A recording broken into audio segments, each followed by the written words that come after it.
फिर गांव आई बहू। हाय रे, वो कल मुही फिर आने वाली है। मैं तो नहीं चाहती कि वो यहाँ आए। अरे तुम्हारे इकलौते बेटे की बीवी है, बहू है तुम्हारी, कोई बेगाना नहीं कि तुम नहीं चाहती कि वो घर ना आए। अरे उसका घर है ये। हाँ है तो, लेकिन याद है ना पिछली बार एक ही दिन के लिए आई थी, गांव की शक्ल ही बदल कर चली गई। इस बार न जाने क्या क्या करेगी। कलावती अपनी बहू रमा के गांव आने से परेशान थी। अरे शहर की लड़की है, गांव आकर क्या कमाल करती है देखिए। रमा रेलवे स्टेशन पर। हाय रे, गांव की जमीन पर पैर रखते ही गोबर की बदबू आने लगी है। कैसी बात कर रही हो? इसी महक को सूंघ सूंघ कर तो मैं बड़ा हुआ हूँ। हाँ, तभी तुम्हारे परफ्यूम का खर्चा इतना ज्यादा है। पति को रमा की बात बिल्कुल अच्छी नहीं लगती। अब कोई आया है क्या रिसीव करने? कोई क्यों आएगा, मेरा गांव है, गली गली की पहचान है मुझे। चलो आगे से टांगा कर लेते हैं। No no no no, last time मेरी कमर लचक गई थी, मैं तो पैदल ही ठीक हूँ। भाई मैं तो टांगे पर ही जाऊंगा, वैसे भी शहर में टांगा कहाँ मिलता है। पति टांगा बुलाकर उसमें बैठकर चला जाता है। अरे वाह, हाय रे मेरा बेटा। पर बेटा इतना दुबला क्यों हो गया तू? बेटा बहू नहीं आई क्या? अच्छा ही तो है ना नहीं आई, आती तो बस अपनी शेखी झाड़ती रहती शहर की सारी। मुझसे नहीं होता, अभी आती तो कहती। बस तभी बहू की आवाज जोर से आती है। हाय रे, मेरे पैरों में मट्टी लग गई है। क्यों नहीं सरकार को बोलकर आप लोग सड़कें पक्की करवा लेते हैं? छी छी छी छी। कोई तो मेरे पैर में पानी डाल दो। अरे ये कहां से आ गई? मैंने तो सोचा था मेरा बेटा अकेला आया है। लेकिन जैसे ही सास की नजर बहू पर पड़ती है तो वो उसके कपड़े देखकर जोर से चिल्लाती है। अरे ये क्या पहन कर आ गई यहाँ? पता भी है कि कहाँ है वो? अरे कैसी लड़की है, बेटा शहर ही छोड़ देता इसे तो। हाँ हाँ, मुझे भी शौक नहीं है इस मिट्टी में पैर मारने का। अरे जा जाकर साफ हो जा और खाना बना ले। माँ जी, अभी अभी चली आ रही हूँ, आज तो खाना आप बना लेती। हाय रे, मैं बना लेती? कहीं की महारानी है क्या तू? जा जाकर काम कर। शहर की होगी अपनी, मेरे गांव में मेरी चलती है। हाँ जा। बहू जाकर नहा धोकर किचन में पैर रखती ही है कि जोर से चिल्लाती है। अरे वो गैस चूल्हा कहाँ गया? और सिलेंडर भी नहीं दिख रहा। माँ जी, मेरे पापा ने गैस इसलिए तो दिया था कि मुझे ये मिट्टी वाले चूल्हे में ना खटना पड़े। आपने वो भी हटा दिया क्या? हाँ, क्योंकि गैस का रेट पता है क्या चल रहा है? लकड़ी फ्री की होती है। अरे जा जाकर चूल्हा सुलगाकर खाना बना जल्दी से। अरे जाना, माँ की मदद कर दे आज के लिए। हाँ हाँ, बीवी का गुलाम। सास बहू एक किचन में। सर से पल्ला क्या तेरी नानी आएगी लेने? शादी को 2 साल हो गए, लेकिन लड़की बनी घूम रही है, ना बिंदी ना सिंदूर। अरे लगाया तो है सिंदूर, ये देखिए। बहू पल्ला गिराकर सास को सिंदूर दिखाती है।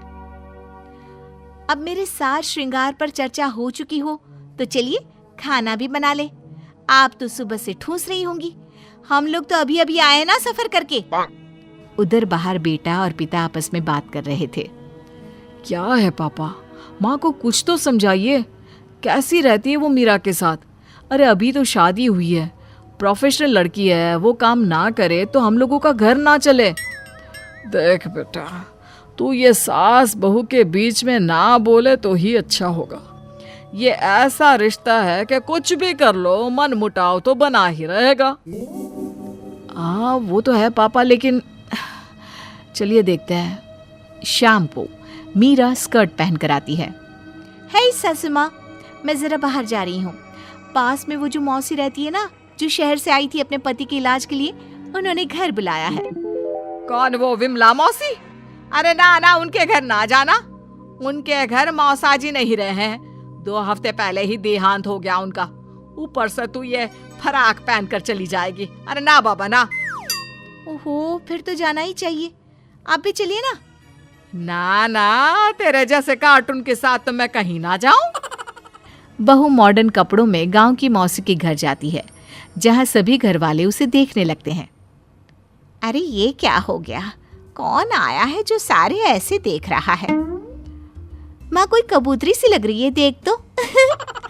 मौसी के सामने बहू को देखकर वो उसे पकड़कर रोने लगती है। हाय रे बहू, क्या बताए, तेरे मौसा जी नहीं रहे।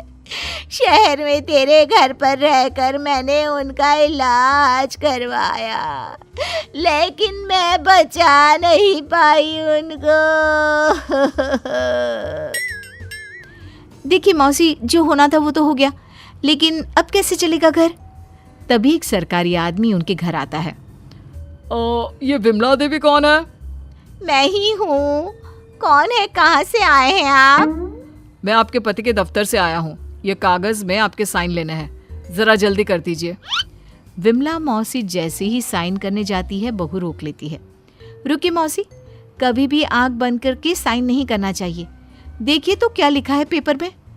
अरे बिटिया, हम कहाँ पढ़ना लिखना जानते हैं। जब से ये गए हैं साइन ही तो किए जा रहे हैं। लाइए, मैं पढ़कर देखती हूँ कि क्या है। देखिए मैडम, ये इन लोगों के घर का मामला है। आप ना ही बोले तो ठीक है, इसमें कोई गलत बात थोड़ी ना लिखी है।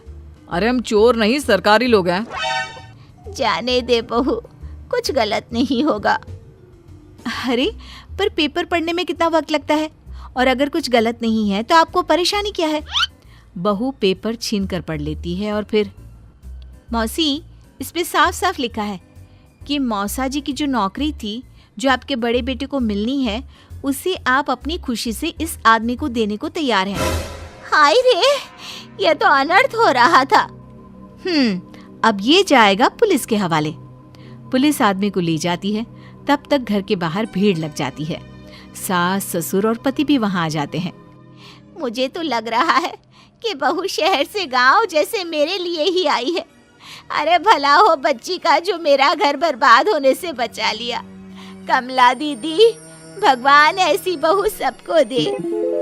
अरे और क्या, इसीलिए तो मैंने पढ़ी लिखी बहू चुनी अपने बेटे के लिए। चूल्हा चौका तो सभी कर लेते हैं, लेकिन उसके साथ ही लड़की का पढ़ा लिखा होना बहुत जरूरी है। चल बहू, घर चलते हैं, रात के खाने की तैयारी भी तो करनी है ना।